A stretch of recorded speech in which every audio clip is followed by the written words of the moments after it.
Le Point Bourse vous est présenté par Bourse Direct.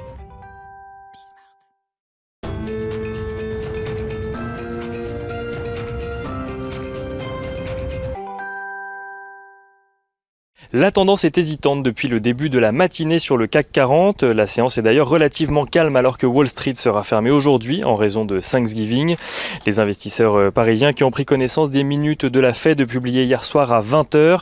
La Réserve fédérale américaine qui ne perçoit pas de nécessité d'ajustement immédiat pour le moment, même si elle prévoit de fournir très prochainement de plus amples indications sur sa stratégie de rachat d'actifs. Pour rappel, ces minutes reviennent sur la dernière réunion de politique monétaire de la Fed qui s'est tenue au lendemain de l'élection présidentielle aux États-Unis et donc dans un contexte politique incertain, donnant peu d'indications au gouverneur de la Fed sur la politique budgétaire qui serait celle du gouvernement américain dans les années à venir. Un statu quo donc qui n'est pas de nature à influer fortement sur la tendance aujourd'hui, même si plusieurs membres du comité ont indiqué s'attendre à un allongement de la maturité des obligations rachetées par la Fed. Dans un contexte donc partagé entre l'espoir d'un vaccin, l'espoir de relance aux États-Unis, mais contrebalancé par la progression de la pandémie à court terme, les investisseurs parisiens ont pu prendre connaissance du moral des ménages au mois de novembre.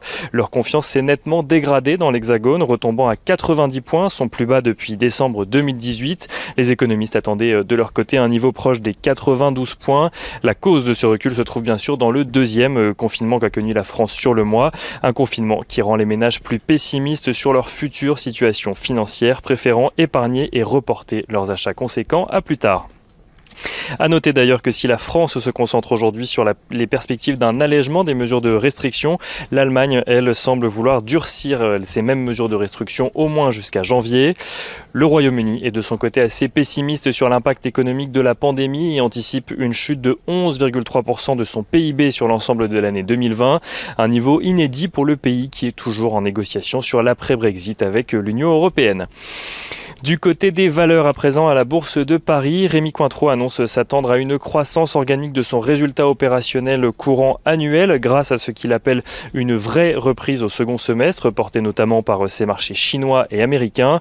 Europcar annonce de son côté avoir conclu un accord avec ses créanciers pour réduire son endettement. Cela passe par une conversion d'obligations seniors pour 1,1 milliard d'euros et cela passe également par l'obtention d'un apport en capital de 250 millions d'euros. Les investisseurs qui reviennent sinon dans l'ensemble sur les valeurs technologiques à la mi-journée avec STMicroelectronics et Atos qui sont parmi les plus fortes hausses du CAC 40.